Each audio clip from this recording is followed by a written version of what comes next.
Good morning guys! Share ko lang po kung paano ang buhay abroad. Baka isip ng iba, napaka-special lagi ang aming pagkain. Pero masasabi ko lang dito, simple cooking is very healthy. Pagpakulo ng tubig, lagyan ng bawang at konting drops of oil. Ganyan. At ilalagay na natin ang talbos ng kamote. Ganyan lang guys, kasimple.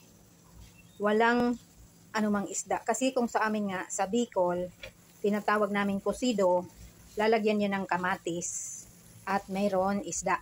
Pero dito po wala lang. Ganyan lang siya. Ayan. Palalambutin lang yan guys. Ganyan lang guys, kasimple ang gulay.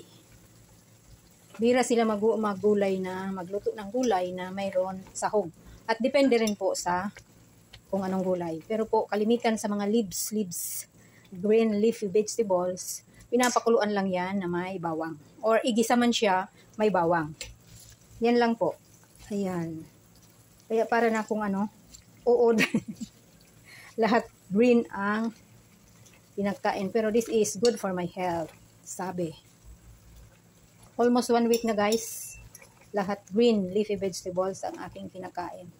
Pero napansin ko naman at nararamdaman ko medyo magaan sa katawan. Ayan, just simple as that guys. Pero ako, syempre, nilagyan ko ng counting twist. Mag-uulam po ako ng sariling atin. Ayan, fried dilis.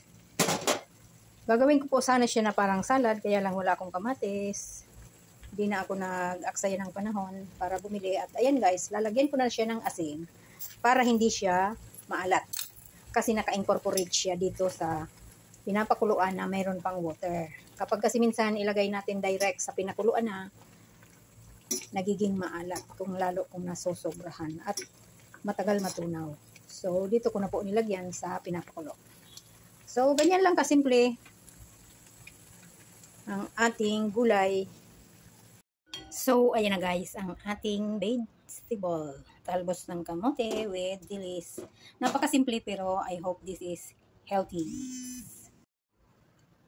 At yan guys, pwede rin soup yung ating pinagpakuluan. Kasi sa Chinese guys, sanay sila na laging mayroon soup. At ang kanilang soup ay hindi nila inuulam. Di tulad sa ating mga Pinoy, inuulam natin ang ating sinabawan. So, ito po ang pinagpakuluan ng talbos ng kamote. Lalo po kung mayroon konting luya, mas masarap. Pero di ko nalagyan, so be it na lang. Okay guys, ito kasi ang ginagawa nilang parang tubig. Kaya lagi silang may soup. Okay? We have to learn how to cook simple cooking but healthy.